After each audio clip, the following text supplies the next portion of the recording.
Hi, my name is Jessica Knowles. My name is Gregory Archer. I am 20 years of age, 21 years of age. I've joined the BNYC in January of 2019. Second tenor and male section leader of the Bahamas National Youth Choir. Hello, my name is Vivian Minis. So Vivian, tell me about yourself. I am 23 years old.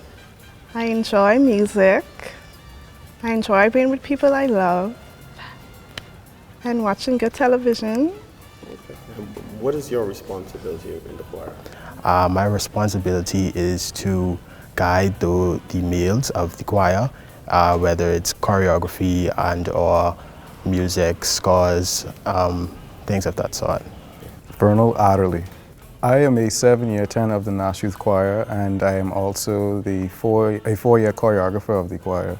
So my name is Devontae Hanna. I'm a university student. I study at the University of the Bahamas. My major is media journalism and I minor in music. And I've also been a member of the National Youth Choir for the past 4 years. And it's been an awesome experience where I am a baritone. And for some time I've served as the freelance writer of the choir. In the choir, my responsibility is a librarian, assistant secretary, and most importantly, a second soprano member. Hi, my name is Deja Moz, and I'm from Nassau, Bahamas. I'm a second soprano in the Bahamas National Youth Choir, as well as a section leader. I'm a soprano section leader. I have to ensure that my line knows their notes.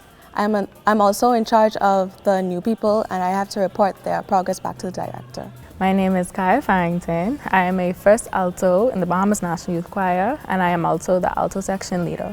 As a chorister, I am required to know my music, my dance move, and I am expected to present myself with grace and discipline.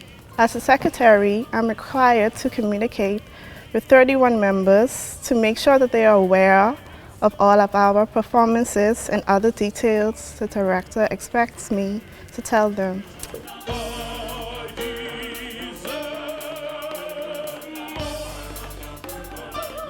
I feel as though music is very powerful. Music heals. Music takes you from feeling bad to feeling good in a matter of seconds. I take my time and I listen to music almost every day just to give a better feeling. So I feel like music is so powerful.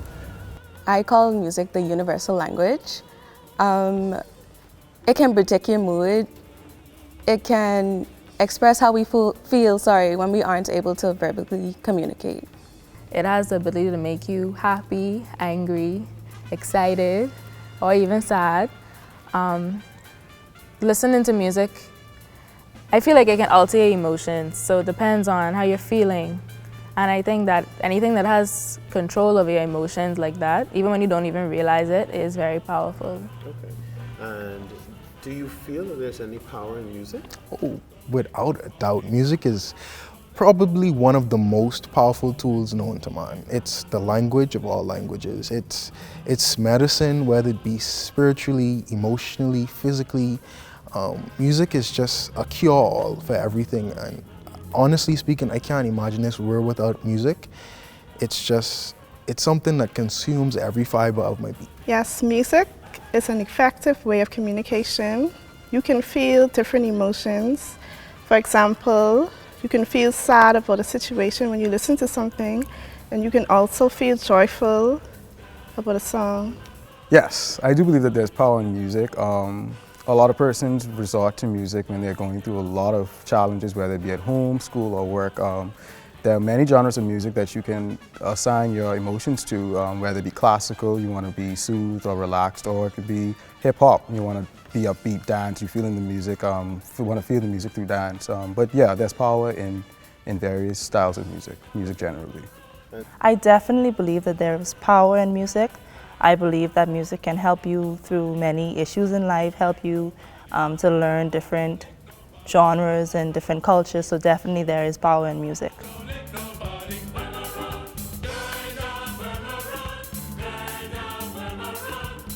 I never really had much interest prior to joining the choir other than hearing of my friends. In high school, Azaria and Prince speak of it constantly after high school, and Azaria was really the one that pushed me. She picked me up and brought me to your audition. and that's when my career in the choir began. Well, I always used to sing from I was about 6, and I knew I had a talent, but I didn't know how to really broadcast it. So I was in choirs in school and stuff, but then even while I was in high school, I felt like I needed more exposure. So joining National Youth Choir gave me that. Well, when I went to my high school, the government high school, the School of Greats, I started this program called Youth Development through the Arts with the Ministry of Youth, Sports and Culture. And it was through that program that I found my love for the arts, my love for acting and singing. And in that program, I did a lot of plays and a lot of musicals. And I met some friends who joined the choir, and they said, you know, Devontae, you should come and join. And mind you, I already knew a lot about the choir because I saw them. I watched the tour clips on TV. I also saw the World Choir Games medals. So I always wanted to join, but it wasn't until they joined that I gained the courage to do it. My first motivation to be a chorister was my passion for Bahamian music and also just my general love for music. I was always exposed to being in choirs from a young age, and this was something that I wanted to continue. And I saw that the Bahamas National Youth Choir was having auditions, and it was a natural response just to try out. A friend of my stepmom, she was getting her nails done that day, and she heard me singing I Almost Let Go by Kurt Carr, and she was like, boy, that boy could blow, eh? She called me into the front room, and she said that I need to audition for the Bahamas National Youth Choir. I didn't know about the Bahamas National Youth Choir, so I took my time and I looked it up, and I saw all of the Watermelon is Spoiling and the Jump to the Rhythm, and I took my time and I looked through the videos and I was like, hey, I should join, but you know, things didn't go the way that I planned for them to go when I was in grade 9, so I only could do it after I graduated school.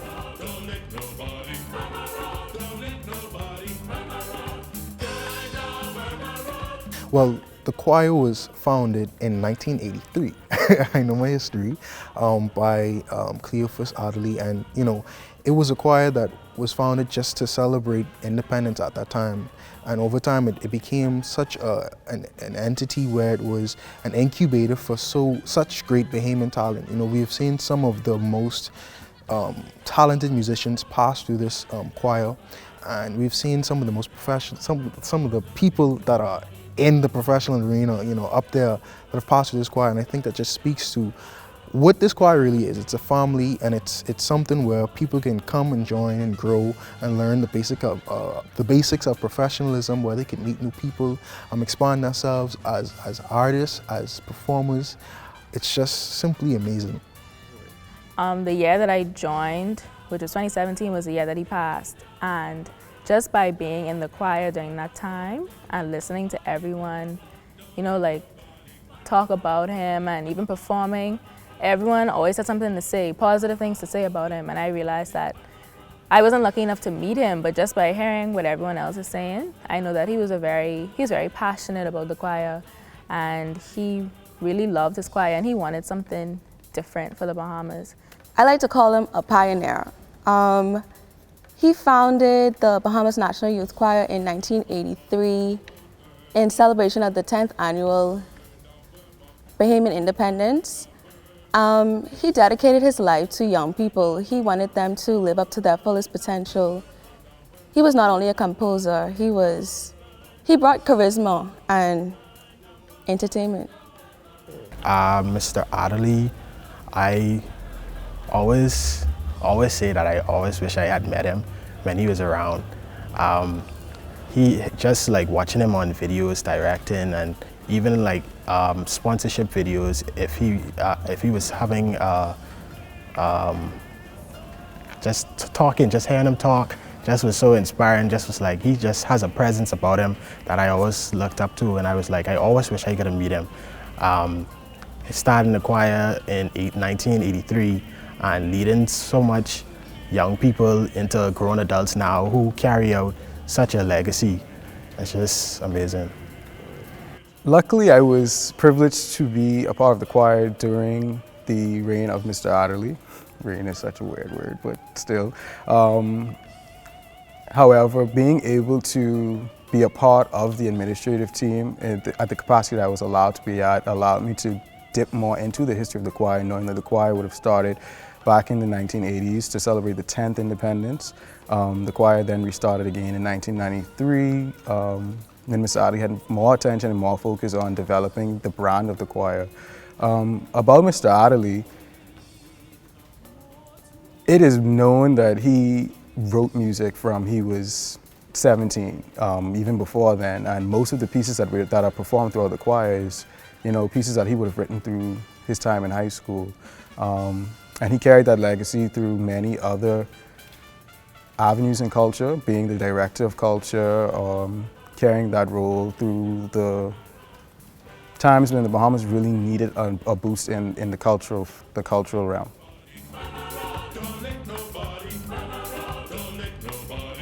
The Bahamas National Youth Choir rehearses approximately 2 to 3 times a week, and our practices entail not only singing but also choreography. Normally in the choir we practice 2 days a week. We warm up, we do the necessary materials for our annual concert. In regards to our tour, we practice extremely hard and we clean up anything that we miss out on the annual concert. And when we go away, it's just work, it's not a vacation. Well, my first role in rehearsal is to be a tenor, and that's to assist the tenors with vocal warm-ups in the beginning, and also to try and find those that need more assistance with particular notes and voice placement. After being in the choir for 7 years, you don't just come into the choir with the ability to fix things on spot. You develop that ability throughout the training that's been passed down from previous members, training that's been put onto you by the director, those around you. Outside of that role, I step into the choreographer's box when I have to take off that membership role and now become that person that needs to get the show on the road. So here, practice starts at 7 o'clock. We gotta be to practice by 6:50. Warm-ups and turn. If it's close to the concert season, practice would be longer. And we could learn like about 4 or 5 songs in one practice, depending on how it goes, dancing and stuff. But when we're on tour, that's kind of like a culture exchange. So we giving some of us to them and they showing some of them to us. And by that, that makes us, it gives us more exposure. And, we learn more about the different cultures at different places when you go on tour. Okay, so rehearsals sometimes could be fun. In the beginning stages, it's pretty fun. You just come, you learn the material, you do your warm-ups for 30 minutes, and then you go straight into music. If you have to dance or practice for a performance, do that. And then as we get closer to concerts or performances, sometimes we're at rehearsal from 5:30 in the afternoon, getting prepared and running over music, running over choreography. And then Mr. Fernanda comes in and he does his warm-ups. We go right back into choreography or music, and sometimes we're there until 10:30 in the night. And that's Monday to Thursday. Then we find time on Saturday for our regular rehearsal, and then Sunday again. And then on the tours, it's very intense. As soon as you land, most times you're here. You gotta get ready for a performance, and it's an exhilarating feeling, but it's a lot of hard work. It's not a small feat being in this choir, because sometimes you're up from 5 a.m. in the morning and you're not back home until after 12 sometimes. On tour for the choir, we practice sometimes in the morning and in the evening in one day. We would practice more specifically when we need to, but before, when we just practice at home, it's a more general rehearsal. When we go on our tours, it's very tiring. Sometimes we wake up on odd hours of the night and you have to get up, do your makeup, and be on time to the bus or you will get leave. So it's very stressful. It's a cultural exchange basically where we show where we visit our way of life, and in turn they do it to us. They tell us what they do there and basically their culture. You say culture exchange, so would you say the choir member is an ambassador on the tour? Talk about that aspect of sharing on tour, sharing the Bahamas on tour. Well, we visit different places, and when we do so, we perform Bahamian music, as well as interact with the crowd. The crowd normally has questions about back home, and we would tell them, like I said before, our way of life and what we do, and we do storytelling through our music, and so they get a better understanding of what we do here in the Bahamas.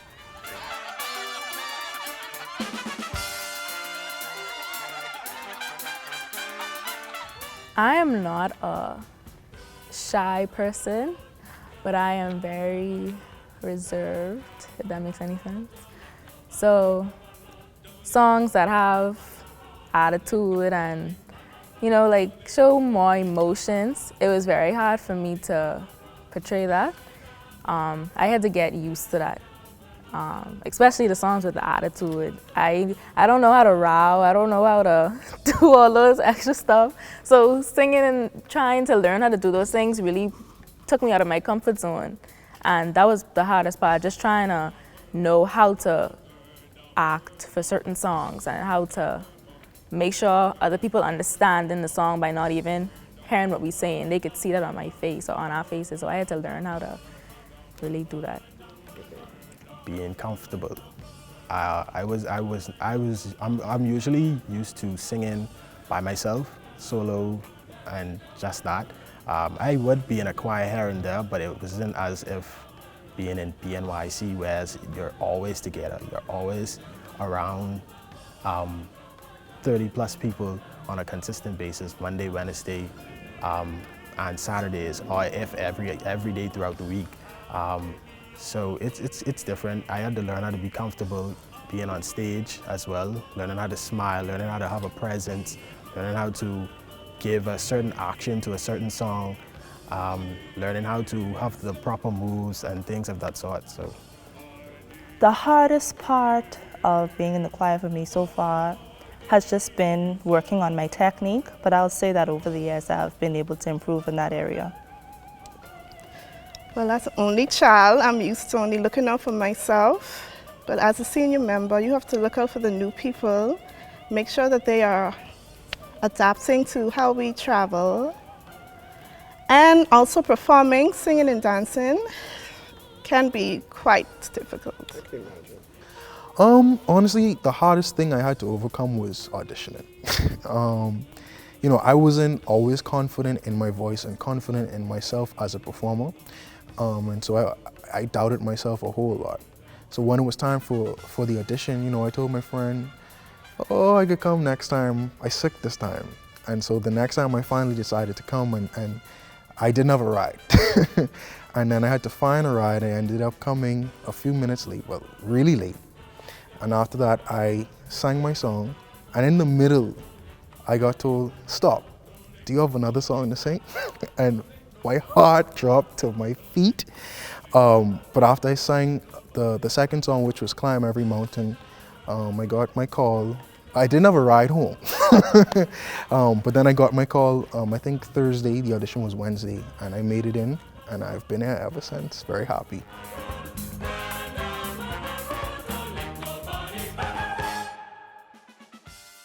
Most definitely, I have grown as a member of the choir. I've become much more disciplined than I was before. I've learned to accept family and learn how important it is to be a part of a unit. Have you grown as a member? yes, I've built a lot of character being in the Bahamas National Youth Choir. I've got a lot of motivation being in the choir as well in terms of my career, wanting to be in Broadway and taking more interest in performing arts is what I've been currently doing. So I can say that Bahamas National Youth Choir built character for me.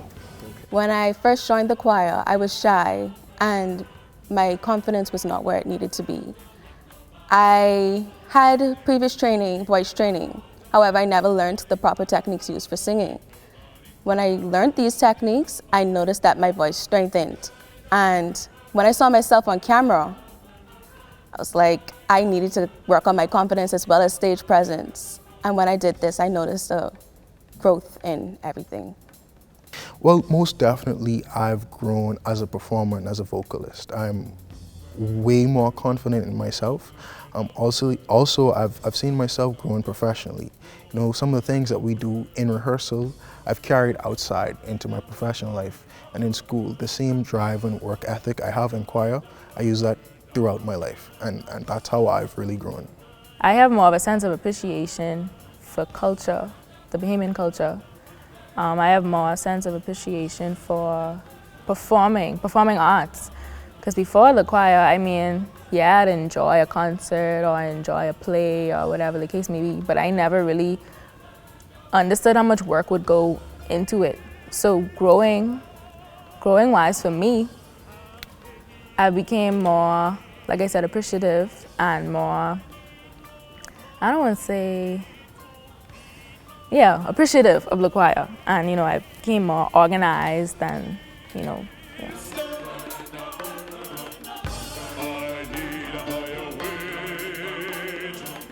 I've always loved Bahamian music, from the Gino D, from Bronny Butler, from Joseph Spence, I think that's his name. Yes, I've always been interested in those music. Dog Don't Bark at Parker and AJ Nothing But a Number. So being an audience member and seeing it on stage, singing BNYC singing Get Involved and things of that sort, and Tell All I Ain't Here. Those scores were just like, wow, they singing songs I like. Now to be in the choir now and being the one portraying that music, it just has a different feel to it.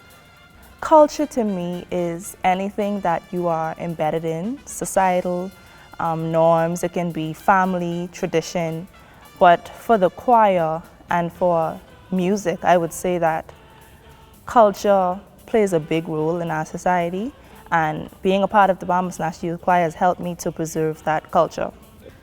Well, if I sit down and watch anything that deals with Bahamian or called as Bahamian, I really don't appreciate it as much. But as I was in the choir, I've learned so much about our culture. We have such a rich culture, and it's good that this entity is preserving that. And has that differed over the time when you saw the choir as a member compared to being an audience representative? How do you feel when you travel? Well, for starters, I would say that I have grown to love culture much more now that I've been in the choir. I appreciate all that we do to preserve our music. And for traveling, you said traveling, right? Yes, I would say that it gives me pride to be able to share my culture with other countries, and I see that pride as they accept us wherever we go. Bahamian music has been carried through for years. One thing the choir is known for is preserving the folk aspect of Bahamian music in yesteryears. But in recent times, in the recent years, the choir has actually evolved into tapping into the current genre of Bahamian music. Bahamian music has evolved from just rake and scrape to Jonkanu rhythm. Within this rake and scrape, they call it a Jonkanu beat, Junk fusion. So we're now tapping into it. We played around with it when we did Dance to the Jonkanu, where we did the current chants of the various Jonkanu groups, the Valley Boys, Roots, One Family, Saxons, and I think encouraging persons to also use previous or past music and using what's used being played now and merging it allows us to keep that flow and that energy of past and current music flowing throughout the country. Okay, and let's talk about that energy and what you need for a tour. Let's talk about that energy. Whoa, well, being a frontline member of the National Choir for the last 5-6 years, I must say, I don't rest. It requires many nights of rehearsal. It requires dedication. It requires you to take special care of your physical health, your mental health. It requires you to be willing to just jump on stage and perform at any given moment. There are times where we're not aware of the stage that we're given until we get to the actual venue, and that requires a lot of focus. Focus is one thing that'll carry you throughout this choir, whether you are a tenor, whether you are a choreographer, whether you are a director. This choir requires a lot of focus and dedication. That's the only way you can make it throughout their time in the choir. Well, you know, most times when you're sitting in the audience, you don't really understand what is being said. You don't understand the story that is being told. And so coming in the choir and receiving all this music, learning it correctly, learning the dance moves, it's something that is liberating, you know. It's something that gives me hope, because our Bahamian folktales are what is uniquely ours. And if we don't keep it, then it'll die and we'll lose a part of us.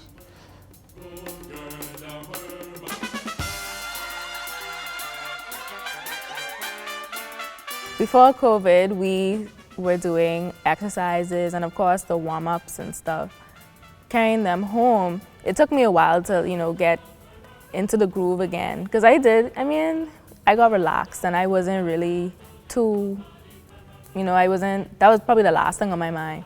But then after I realized how long we were gonna be home, I just decided, let me play some songs that we learned. And, like while I'm doing stuff around the house, I'd play the songs and I'd be practicing. Even like the little, the breathing exercises, I try to make sure I still keep my same breathing techniques.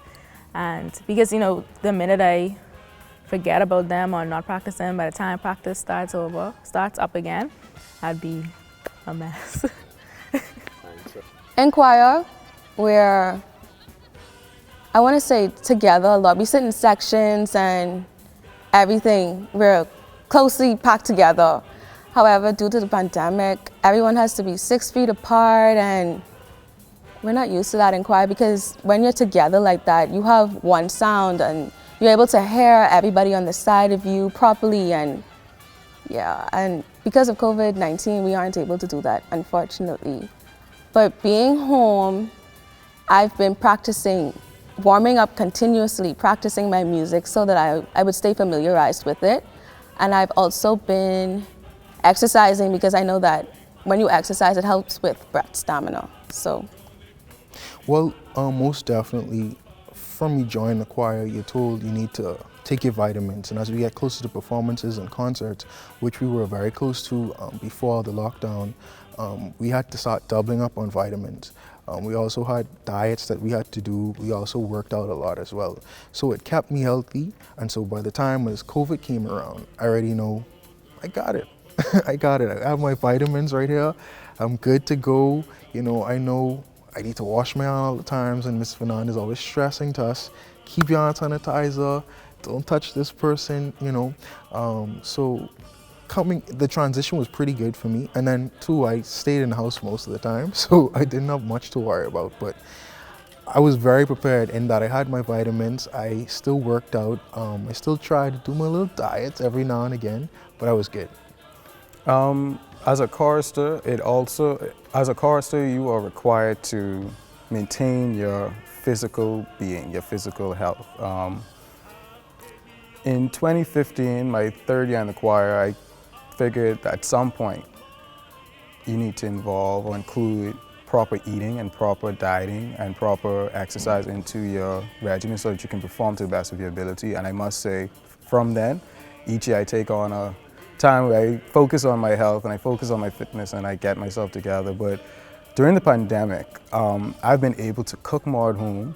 I have limited the amount of vitamins that are sold over the counters. I've included a lot of fruits, a lot of vegetables in my diet, which has not only boosted my immune system, but has allowed me to perform more during my exercises. I haven't really been doing much vocal exercises other than singing the music that's popular at this time. But my physical being, I've been working very hard in maintaining my physical health so that when it's time to jump back into the choir realm, I'm able to produce what's needed of me as a person. Yes, during this free time, I've been practicing my guitar. And even though we cannot go to church, my church films it on Facebook. So I sing with the praise team. Every morning I warmed up. I would definitely say I've been able to stay in shape during the pandemic. I have done some of the typical things like taking extra vitamin C, different vitamins, minerals, drinking a lot of water. Could probably exercise some more, but definitely I think I've been able to keep general shape? Mainly now, at first when the pandemic began in March, I would usually just go over regular songs. I just would just sing songs, you know, that helps. But now I'm more into, I would go back and I would do Bahamas National Youth Choir things, songs that we sung in the past.